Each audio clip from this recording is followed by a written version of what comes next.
Sir Jacob, iinom po muna kayong juice. Ayun, nakita mong bading, isang linggo na niya akong kinukulit. Hindi ko alam kung paano kong iiwasan. Sir, paano po napasok sa eksena si Nap? Nakita ko pinapigilan ng crew na lumapit sa akin. Sabi ko sa crew, kakausapin ko siya para tumigil. Anong sabi?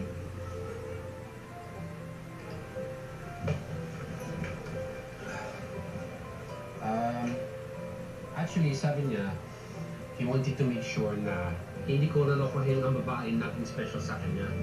Parang halo-halo, hindi regular special. Kung may hamburger, may cheese. Talaga, sinabi niya yun? Oo. Ay, naku, sira ulo talaga yung mukha ko ngayon. Sorry. We need each other's help. Para tumigil yung mga weird na suitos mo. At saka yung mga makulit na pating. Actually, naka-idea ko. I thought na, why not? Pero sikat kayo, saka baka malaman ng press. Ayoko, yung gulo. Sorry. Alam mo, pumila ka ba sa sagot na no comment?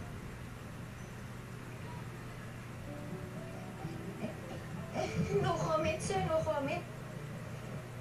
Kain ka na.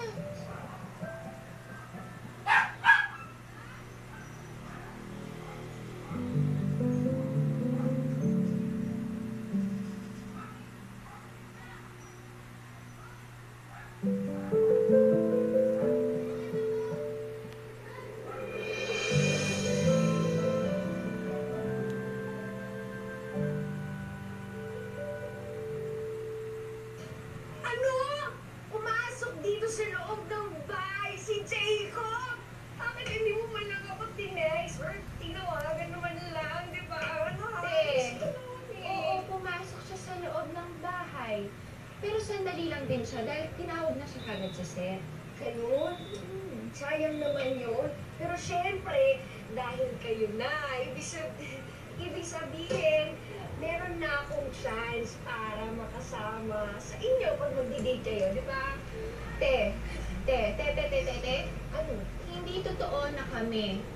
Okay? Hindi totoo na mag-on kami. It's just, naglalaro-laro lang kami. Games. At, tatawagan na kami pag kailangan namin ng isa't isa. And since hindi na kinukulit ni Nap, at malamang hindi na siya kinukulit ng baklang may gusto sa kanya, very slim